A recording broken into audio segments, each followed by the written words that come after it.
join me in giving a very warm welcome to Nyle Johnston, Joel Richardson, and Virginia Eichhorn.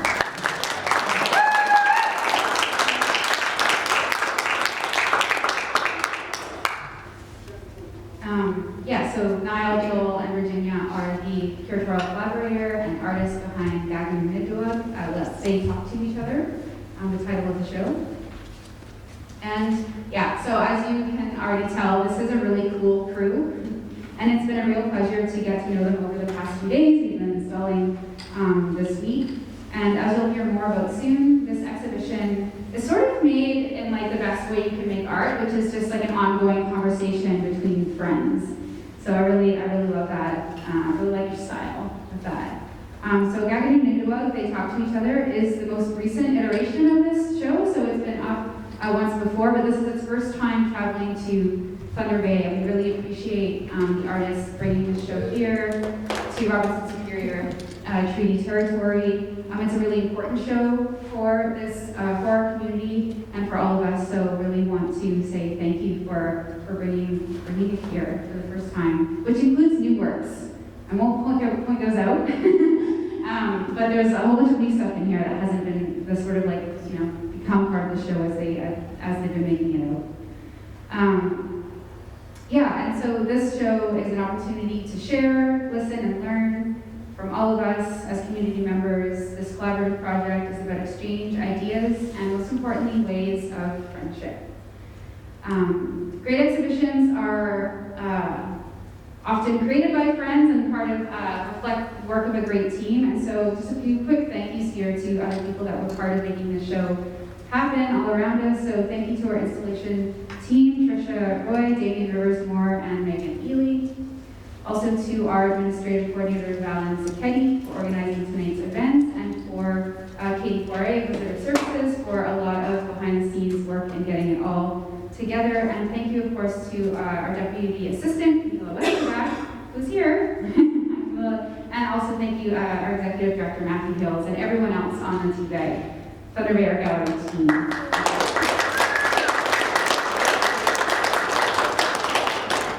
All right, so my last note here, as you are experiencing today, we're doing things a little differently. Instead of having artists sort of up in front doing a more formal artist talk, we're all seated together in a circle created by the artists around this fire installation. So I'm going to pass it over to the artist and curator for introductions. This is where I was going to say, follow me, we're all going to go into the exhibition. It's set up, but I don't have to do that. So I will just pass things over to Nyle, Joel, and Virginia, who will introduce themselves and get us started. This is the first of a 3-part conversation series connected to the show. This one is titled Artists Living Their Lives. And with that, I will pass it over to Virginia. Nice. Good job. Hi everyone, I'm Virginia Eichhorn. I would like to start with expressing my great thanks to Pamela and Matthew for inviting us here, for reaching out after they had seen the iteration of conversations we had done back in the summer at the McLaren Art Center. And the team terrific, Damien and Trisha and Megan.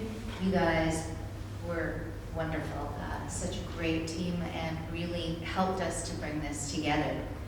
As Penelope said, this is a different sort of approach to putting together exhibitions and to doing talks. We are, even how we organize ourselves as a collective is different than what you would see with a lot of artist curatorial relationships.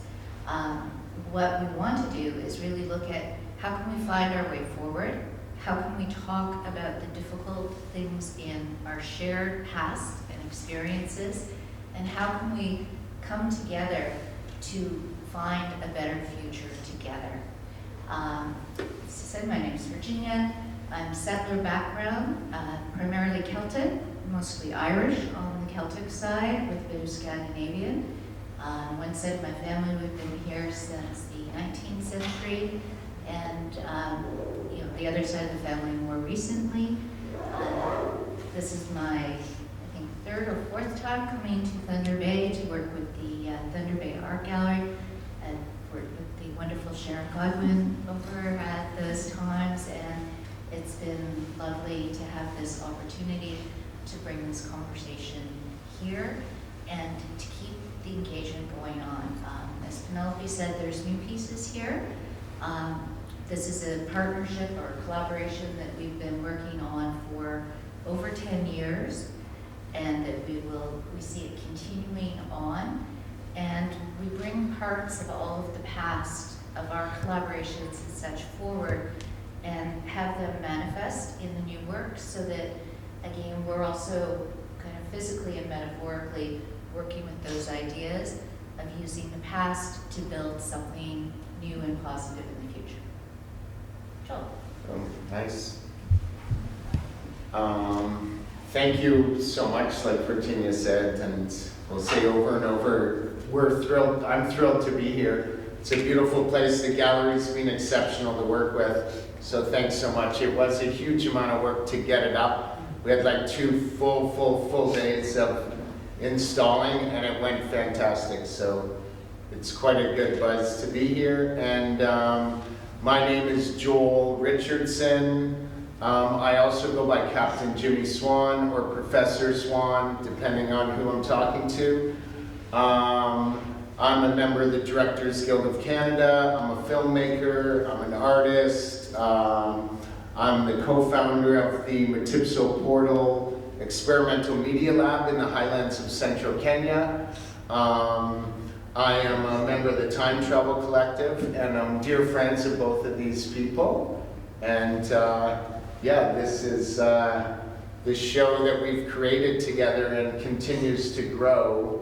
And our real stories, I love gonzo stuff, so our real stories are woven into these imaginary stories. And we're continuing to weave these new stories together. And that's it for me. Thank you so much. Thrilled to be here. Nena bonjour, Mish Conseil, Miigizi, and Mishne Kaz, Meme Gwense Sakli, and also Kanaka. Meme Gwense Sakli, and Rodem. Nea Shaking, Need Donjiba, Minwa, Sakin, and Nishnabe, Akin, Midonjiba, Minwa, Mishi, Nakanaka, Nishnabe, Akin, Midonjiba. My name decoration is Whistling Eagle. I go by Miigizi. Another name, I guess, given to me was Nyle Johnston. And I am originally from the final land surrounded by water on 3 sides. In the language Anishinaabe Moen, we say Neashegni. And it took me, what, like 4 years to teach you how to say that? Yeah, and I still don't say it as well. He says Neashegni. almost. Neashegni, which is located on the Anishinaabe Sakin Peninsula, also known as the Bruce Peninsula. I don't really know who Bruce was, so I call it the Sakin Anishinaabe Akin. And Neashegni is also known as the Chippewas and Nawash unceded First Nations, and it used to be called Cape Croker. Again, I don't know who Croker was, so I know it as Neashegni. And I guess my clan is the Little People. I'm with the Little People clan. And I'm just really excited to be here up in the bay where that thunder comes in, located by so many amazing stories that the land tells around here. I can just look out and I see the stories. You have Thunder Mountain, you have Nena Bojo taking a short nap, you have so many beautiful things.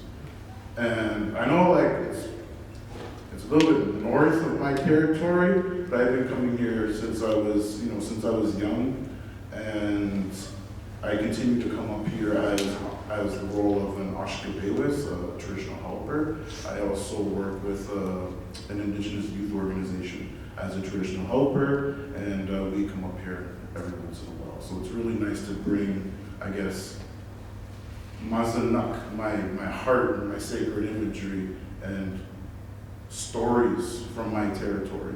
And I just want to acknowledge Fort Williams First Nations as well, and just thank you for being such amazing hosts, as well as Thunder Bay Art Gallery. Anyway, that's all. Oh, here we go. Keep going. Go ahead.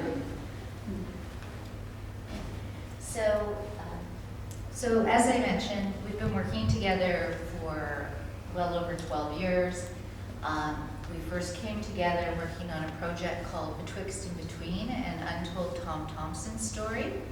And the original sort of genesis of that particular project was looking at what Tom Thompson was doing when he was off in Algonquin Park and nobody knew what he was working on and such. It opened up a lot of possibilities for conjecture. But as we started really looking into that time period over Thompson's life, we started recognizing a number of very significant dates that were happening.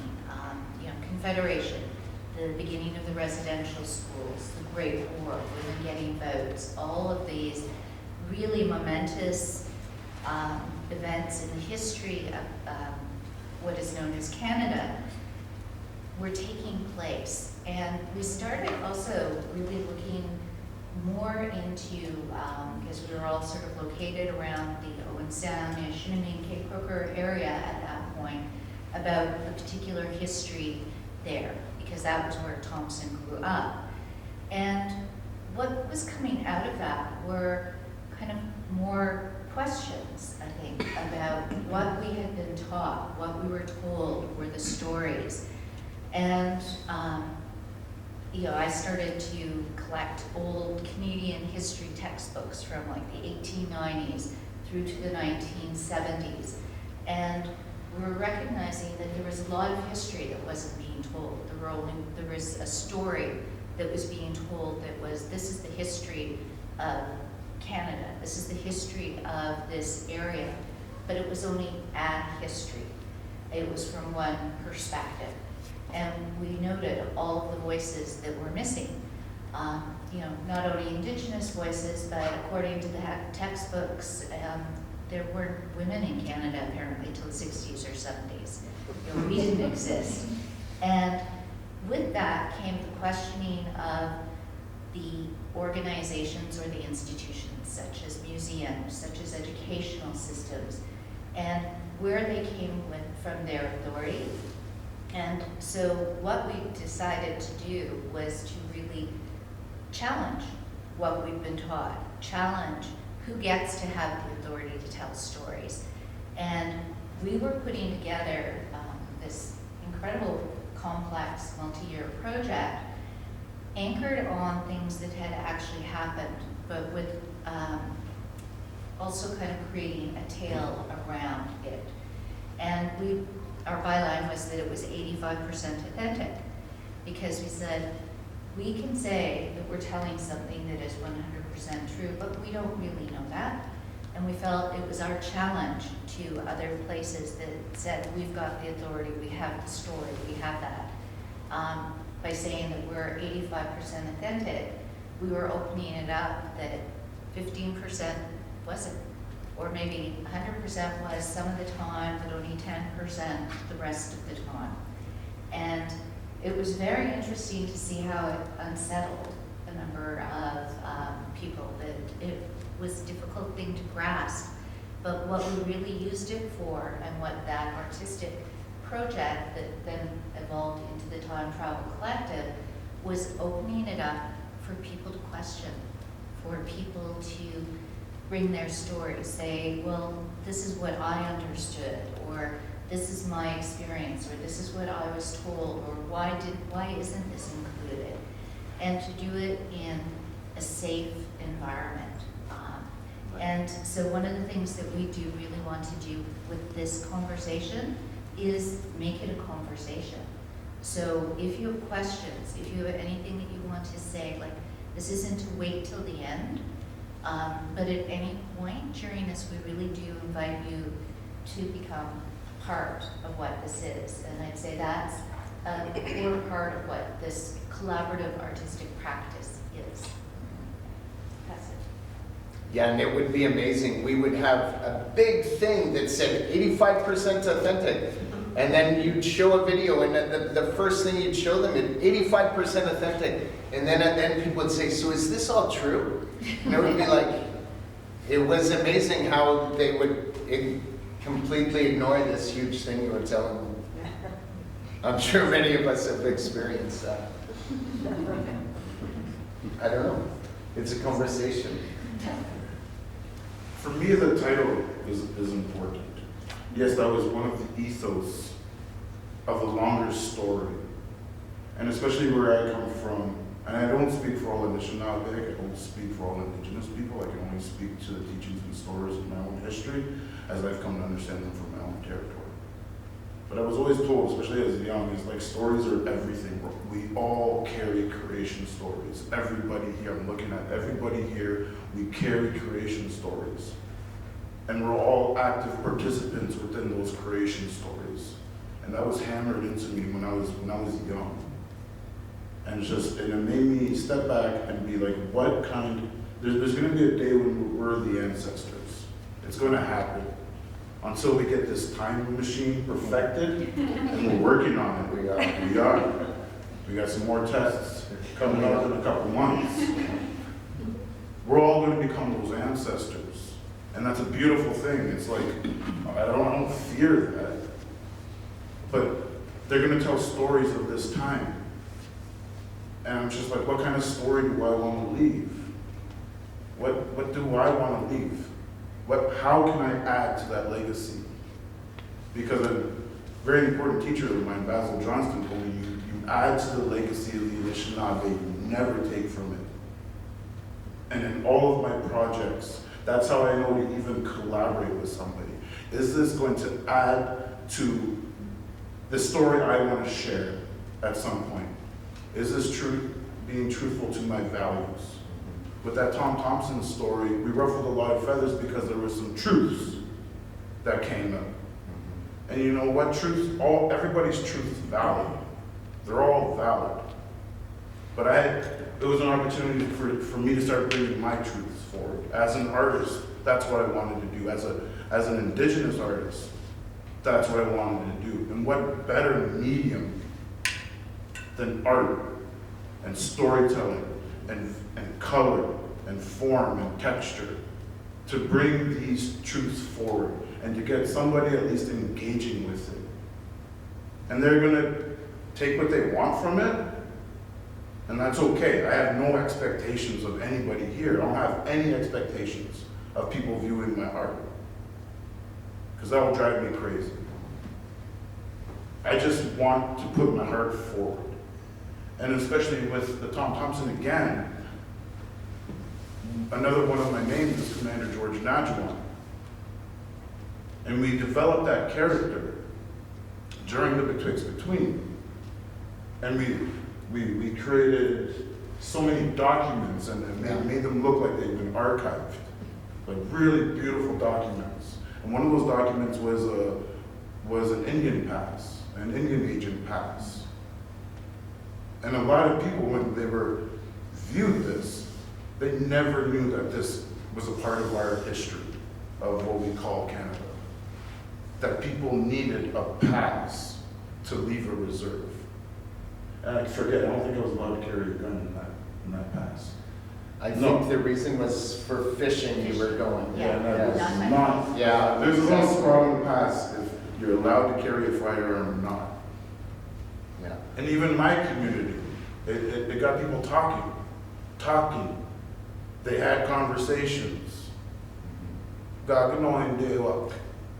Just let's start talking about these things, even if they're uncomfortable. And if we can get past that, then we can really start figuring out who we are as a community and how we can start moving forward as a community. Najuan was Johnston. Johnston is a name that was given in Spanish residential school. I'm a Najuan, but I carry Johnston because of to honor my grandmother and my grandfather that went through that school. They really liked that name. But even it's within the names of the characters where you'll find these histories.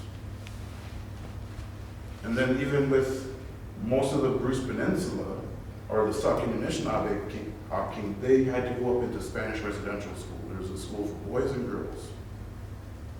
And then after that shut down, they started opening up day schools on the actual reserves. So I'm actually a day school survivor. I went to Cape Croker Roman Catholic Indian Day School. And I'll talk to people, and they're just like, that happened? There was segregated religious schools in the 90s. Like Tupac and Biggie were making music. And we had part of our population sitting in segregated schools. Like this happened. And I get to talk about that. We get to have a conversation of like, how did you feel about that? How did I feel about that? Let's paint a little bit about that. Or let's create this story, the Time Portal Project, and make our own histories and present and future. That's all for now. Pretty good. Yeah, and one of the ways that we made this happen, and we started with the tricks in between, and have definitely carried that spirit through. And I think this is, again, when you think about artists and their lives and how they approach things, is through creativity, through imagination, and also through play. Like again, there's a bit of a trickster spirit, but without making people feel bad. That was why we were always really out with it's 85% authentic. This is an art project. We never wanted people to feel that they were being manipulated. But also one of the elements that we did was we actually made it into a game. The actual exhibition itself was almost set up like an entire immersive game form that you went into. The walls were covered with maps. There were giant pins. You can see it in some of the videos. And we developed actually a game that was around educating Canada or Canadians about the history that they didn't know about or they might not think about. The game could be accessed. You could either play it like physically at 4 different locations. You could do it through an augmented reality app that we had developed. And then there was also a website version. And so it was questions like with the story that we developed, we had it that Tom Thompson's younger sister Margaret and George Nadjuan were in love, and that was happening. So one of the questions that we actually had before you could go from one level to another is, in Canada, who could vote first, Margaret Thompson or George Nadjuan? So we sort of gave that opening, gentle prompts for people to research deeper into parts of the history that they might not have known about or thought about in that respect. But because it was under the playfulness, because it was under a game, it wasn't seen as being intimidating or judgmental for people. So people felt welcome to say, oh, I don't know that, I better find it. Whereas if it was something that was more sort of officially didactic, I think it would cause a different reaction from people. And certainly that sense of playfulness is, I think, a key part of what we are trying to do with this. Mm-hmm. Yeah, and in that project it was cool because we really also, place was so important. And we even got people encouraged to go to the actual places in the map, right? Like, place is powerful. Like, even that we're here in Thunder Bay right now. And the first time Nyle and I ever met, we arranged this meeting and we met in High Park. We ended up have this meeting on a log over this stream, remember? Yeah. Yeah, and then I think Nadjuan has some, you correct me. Does it have something to do with standing in the middle of the stream? Some. Yes. Yeah, and then that's even woven into the story of how Tom and George meet. Yeah, I like that though. Yeah. Because I moved off reserve when I was, I think, like 15, because I wasn't doing too well in high school. And my mom just, nothing else she could do. And I remember going there, like, Toronto's big. Toronto's like, whoa. It's like, what, the 5th largest city in North America, I think, last time I checked. Can you Google it? No joking. And then to find these pockets where people can meet like me and you in Hyde Park, in this river, on this log. I was like, okay, I'm meeting somebody. I'm like, I don't trust a lot of people sometimes. It's like, who is this guy? He found me. Yeah. It was because of a mural, right? Yeah. And the street art brought us together. Yeah. And you had to walk past it. Yeah. To get to run past it. Run yeah. past it, and then he was just like, who is this? Yeah. And then found me, and then invited me to Hyde Park Yeah. in this Like a secret ravine. location in the ravine, right? And I'm just like, so I had a lot of guards up. Yeah. But then it all started with the conversation. And it was, I don't know, it was like 12 years ago now. I can't even remember. It was a long time ago.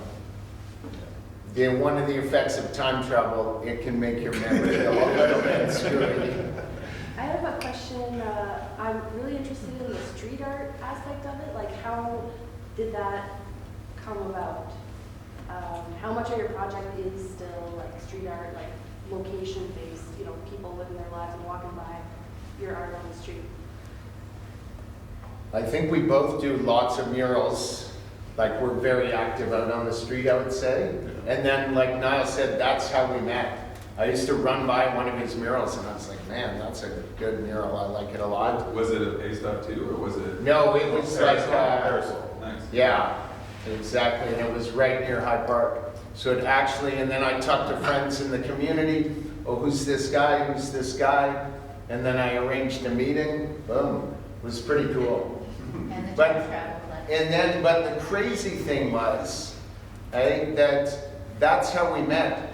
We end up years later, because I'm from Owen Sound, he's from Nashinigaming, right? So then we end up finding out years later, we actually had some deep previous connections. But amazing, we were brought together through street art in Toronto. Yeah, Cool. yeah. And we've done a couple residencies, 2 at Marsh just outside of, just in Midland. And they created a mural as part Yeah. of that residency in downtown Midland, which, because they were getting in late after Toronto traffic and stuff, I called the OPP detachment in advance to say, okay, these guys are gonna be like spray painting and stuff at about Yeah. 2 in the morning on a building in the downtown. Don't arrest them, they're actually allowed to do that. Did that answer your question? Yeah, just so fascinated by street art and how, I don't know, my art history is like very academic, but I've always just yearned for that street art, dabbled a little bit in the non-legal side of it, but never really dove in and like found that kind of community in street art. So hearing that story of just like, oh, see a mural, ask a friend, like that's very inspiring. You had talked a little bit about deep history and connections to your families, and I'm curious about how your individual families have engaged with your bodies of work that you've made collaboratively. I always laugh about this. What's your last name? Richardson, What does that stand for? son of Richard, Okay, who's Richard? Bill's brother. And your mom is what? Sandra Love. What was she affiliated with? Oh, United Empire Loyalists, this is where we're going? Yeah. Yeah, And these were the people that moved into the traditional territory? yeah, absolutely. And how many treaties pushed the Anishinaabe into those reserves? I think there was a cluster of 3 at the end on the peninsula that really sliced and diced, right? 1857 is a big one because that took the final Owen Sound Reserve. Like, it was fascinating for me because I didn't really even know that history. I grew up very, in the day school, very angry, and then you didn't go diving for that, or I didn't. And then I meet this artist who's from Owen Sound, and I knew, like, if you're from Chippewas and Awash, you have to interact with Owen Sound. That's where, like, the big malls are. That's where I saw the Lion King, the theaters for the first time. Like, you had to go to Owen Sound. I didn't have really great experiences in Owen Sound. sound. And a lot of members in my community don't have good experiences in Owen Sound. And then so it was almost like, I don't know. And then I have this person from Owen Sound that is not what I expected, and was allowing him to teach me a little bit about myself and my own community. And like that for me helped me personally grow on my own healing journey. And it started with a conversation. And then I learned more about like, what the hell is an empire loyalist? And then I get to learn both sides of the story and reconcile that within myself. Because that's my job. I'm not asking anybody to do that. That's for me to do. And it was just so cool. It's like, oh, sound really? It's like, yeah. I was like, I hated it. He's like, yeah, me too. That's why I got out of there. I have a question. I don't consent to being recorded or, bonjour, and then we magnetic, you know, I'm an indigenous cause, Makwatutem, Leo Kamingwan, named Donjiba, Chimiwachaway, Bachmwood, Nogamama. My name is Caitlin Pimambi. This is my daughter, Amira. I brought her here because she's very artistic, and I want her to see, to listen, and to learn from other Indigenous artists. I want her to explore different avenues with her art. And I really, really, really like your pictograph style art. I tried to go to your tattoo shop once in Toronto when I was there because I wanted to get one of these from you. But it was closed. It was like in some Asian mall. Oh, when it was moved on Spadina. Yeah. So I was really bummed out because I wanted to do that tattoo. But my question is, so I've been reading a lot of history as well, and it's intriguing to me, but also doing that work like you're talking about, where I have to do that, nobody else is going to do it for me. And I was reading about how colonization came to be, right? That the settlers that arrived intentionally built it's called a traza, it's like their church, their police, and their hospital. How they intentionally put that on our sacred grounds here in Turtle Island, right? To impose their power, to encroach on our people's lands, right? So reading about that, how insidious that is to me, and then also about art. So when they were creating these Roman Catholic religious garments, they had indigenous oppressed peoples create those garments and that art, right? For these bishops and high-ranking people, right? And so they forced indigenous peoples, I guess, how to make those garments. And so these priests and whomever would be wearing these garments with that art that was made by Asian immigrants, indigenous peoples, and all that hard work that went into it, right? So my question is like, how in today, like in 2025, because I'm sure you come upon that, right? Like those same kind of tactics when it comes to your art. And also when you're teaching young indigenous youth that history and kind of intertwining it with the work that you're doing, like how do you navigate that? You know what I mean? And there's just so much more. There's so much more to it when with history, and art with indigenous people, oppressed peoples, and settlers. I'm sorry you traveled all the way down to that stinky city. Have a closed day. That's the guy even I'm just talking about. Oh, maybe did. It's supposed to be green. Oh, okay. Maybe that's. And we can definitely, we'll talk after. In the industry, we call it flash. So I can do you a custom design. You can find somebody up here that can actually apply that too. So, and thank you again for coming down and putting that trust in me too. I call it mazana. We call it like sacred imagery. There's no real word. English and Anishinaabe don't sync up that well. But we call it mazana, and that's what you see. Not only within the woodland style, the wood, Ojibwe, Eastern woodland style, whatever these labels we want to give it.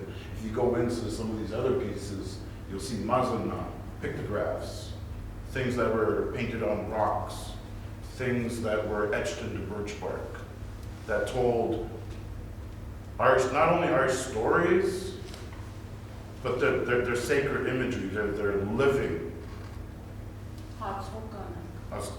Exactly, just like our stories. We do that with our imagery. Sitting here, Mazanak. This tells a whole story and does something. It's on the floor here if anybody can't see it. And how do I reconcile that within my own arts practice is, this is me. I don't pretend to be anything else. This is my truth. I don't pretend to be anything that I'm not. I'm Anishinaabe.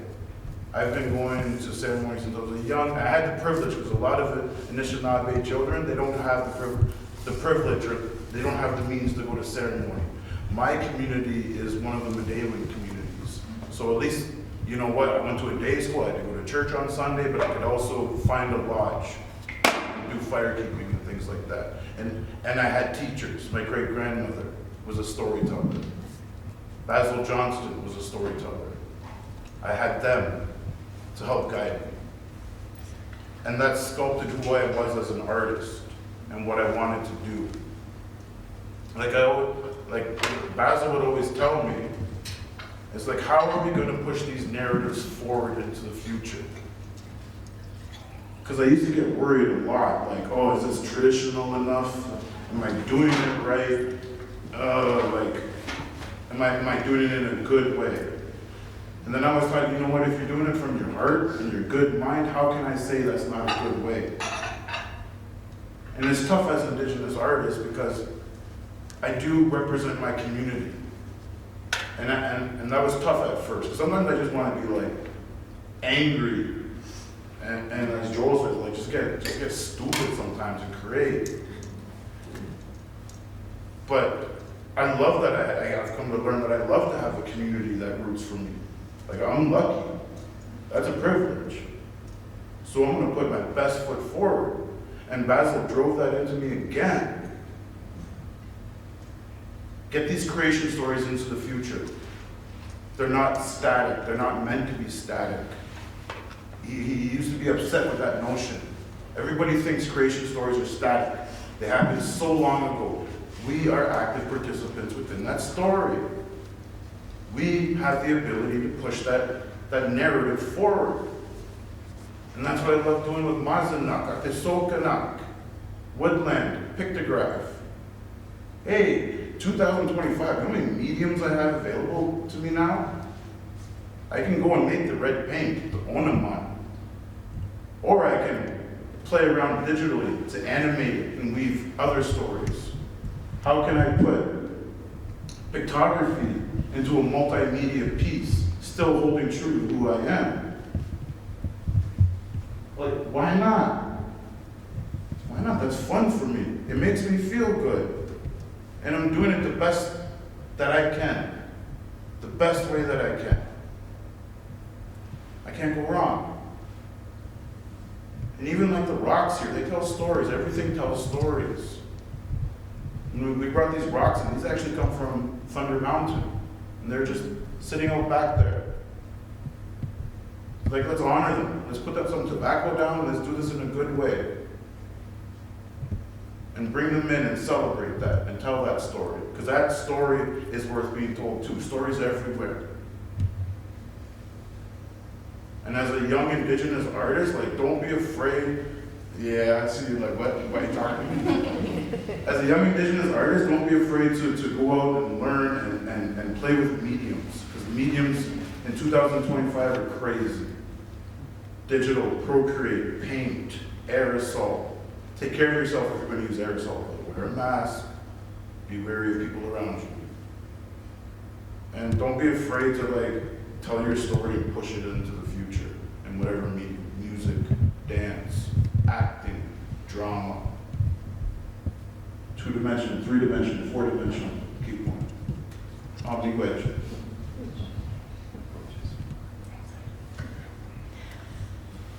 Yeah, and I think a lot of what, to consider, and this is not just for young artists and that, but it's around owning your authenticity. And in whatever way that you are bringing that forward, not to let others tell you this is how it should be, this is how it's supposed to look.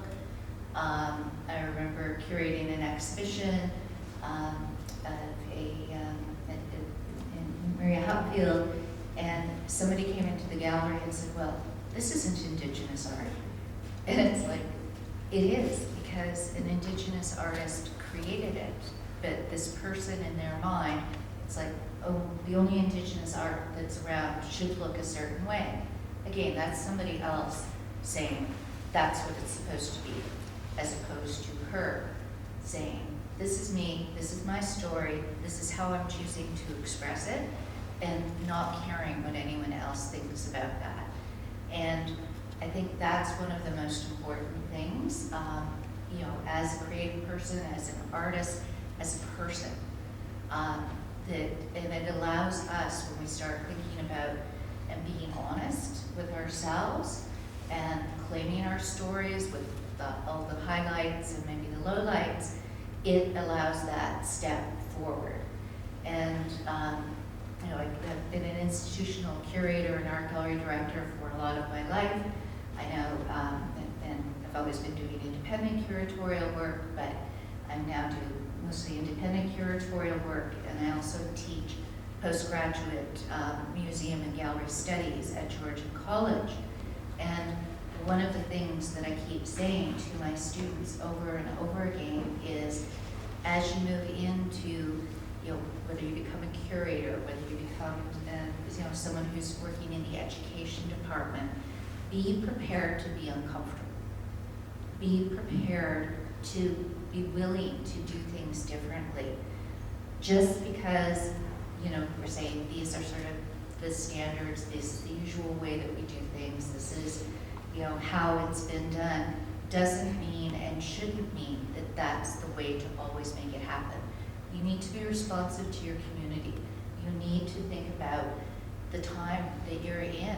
And again, as Nyle said, as the artists need to use the tools and such, or have the option to use contemporary tools and things that are around them, so do we as the members of institutions and organizations need to also use and be willing to move with the times, so to speak, and to be willing to listen. And when we make an invitation to others who maybe don't come to our institutes as often, find out why. Like, go to the community and say, how can we make ourselves relevant, as opposed to deciding, well, we'll do this and see who comes. Extending that offer, listening, and then acting upon it as well is really, really key.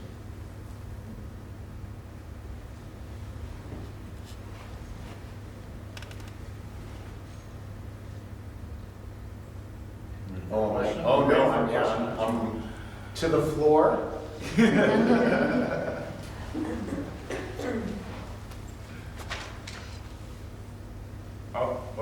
Just your hair? Okay, I have another question. And this might be like beginner question, but I was just thinking about your time portal project, and did that come about because like the timeline of Canada's history just seems so insane that it makes sense that the time would be all jumbled up and you're kind of playing with, like, you know, how you're talking about segregation in the 90s, like, that's crazy. So time travel is not crazy at all, and you're kind of like blending up, kind of changing the history, or like kind of rewriting it, or just, I don't know, finding the play? Weird question. I think originally how it started, I believe, you know, it's hard to say how ideas come, right? Especially for people who are a little out there, right? Things come and go quickly. But I think we were doing the Tom Thompson project, and we were spending so much of our time in 1914, 1889. We started feeling like we were living in the past, and then we started thinking like, because then we were building this app for the exhibition, and it almost felt like it was a time travel app. So I think that's when the discussions started to arise. Like, we started feeling like we were time travelers. Then as soon as you think you might be a time traveler, it becomes a really good idea. And it definitely resonated with me. I think it resonated. Nyle, I think previously already had a time travel, you know, that was in the AGO. You have a time travel character. So I think that's how it kind of started. And that character is based from the actual logo with the crest of the Time Portal Project. Yeah. That's right. And then after the Betwixt and Between project that included this Italian-Canadian artist, Germinio Piopoliti, Nyle and I think, wanted to go out on our own and continue the story. So I think we kind of brought George Najuan out of the Betwixt Between, and yeah. Hope that answers your question. Yeah. And one of the great things that Joel taught me about was like Gonzo. Like, I know about Gonzo, but like just how to like really play and like, I don't know, create these very immersive worlds that don't just take tangible mediums. And I remember with George Najuan, there was a photo of George Najuan in Vimy Ridge, I believe. Right? That's where he died originally. No, so we don't know where the photo was taken. Right. And he was His in office induction, full. his induction card, it's in the Betwixt Yeah. Between. And it was in full World War I attire that we got. And we did a photo shoot and then, again, altered and aged the photo. And people thought George Najuan was real. My own community thought George Najuan was real. And some still do because we're still playing it. I haven't really, usually not on recording, say, hey, I'm George Najuan. You can edit that out, please. But just, and then, yeah, exactly, like, there's these tough truths, so let's create these narratives because we're the artists, and that's our gift. Yeah. And we bring our gift forward, and let's create it. Yeah. And then, you know what, let's deconstruct it. Let's look at it and then create more. Yeah. And that trickster element, because it's hard to do what you're told not to do. Like, it's hard, eh? You just feel like you should do what you're told in a way, eh? You gotta get some momentum to break the rules. I have a friendship-based question. I hope it's not too whatever. But like, as friends, that's clearly, you know, you have like a working history, you like each other, you do stuff together. working as a collaborative team?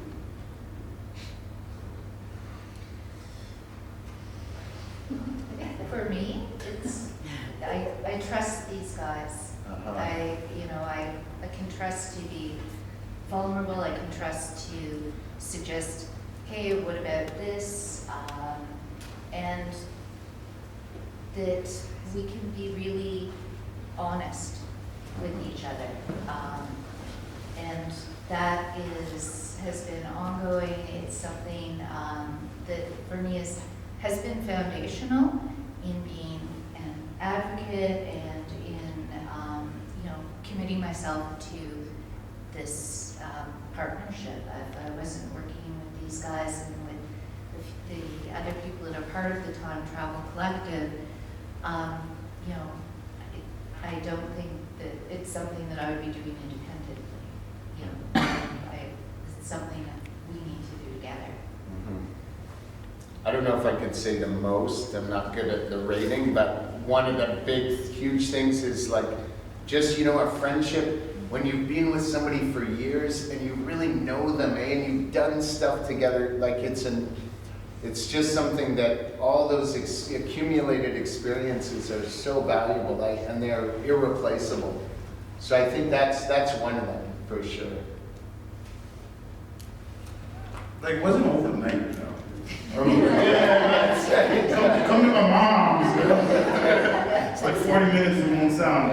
That's no practice. Yeah. It took a while. As anything should. Even the Tom Thompson, how many years of production? Yeah. No, it was Yes. But we would drive to Nashinikaming a lot, just to show our face and show that we're not, I tested him. yeah. Like, okay. Walked away from that Hyde Park, who's this guy? And then tested and sat back and watched how somebody moves. Are they going to do what they say? Or is there a hidden motive?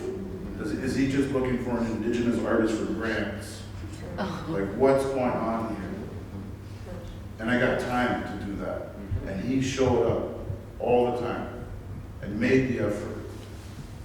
Like, my mom calls him like one of his kids. He drove up there without me during the Christmas holiday, which is amazing. Because in our community, once you're family, you're family. So it took a while. It wasn't just like, oh yeah, like I trust you. Let's do something. Especially with art. When you create art together, it's such a vulnerable thing. So for me to like really collaborate with somebody, I need to be able to be vulnerable, or it won't work. It just won't work. And for me, the ability to be vulnerable to them and non-judgmentally, and then move forward. Like that's how I knew. And years of testing. Yeah. And sort of further to that, like, you hear it often said that, for different institutions and organizations, if you're going to do Project ABC or whatever, you need to consult with the communities whose stories those are, or whose histories it impacted, or to have that involved. And we use the word consult, but what it really should be about is about consent. Again, like we connected with elders, we connected with the knowledge keepers, we met with the Economic Development Committee, we consulted, if you looked at the list of everyone that we consulted and worked with for projects in between, you've got about 80 individuals and organizations. And we didn't just consult, we wanted the consent. And a very small thing, but actually a big thing, was originally the character of George Nadjuan was supposed to be named John Nadjuan.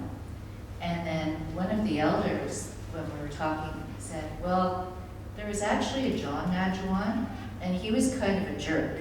And so we thought, well, we don't want Dad Juan to be a jerk, and he became George Najuan.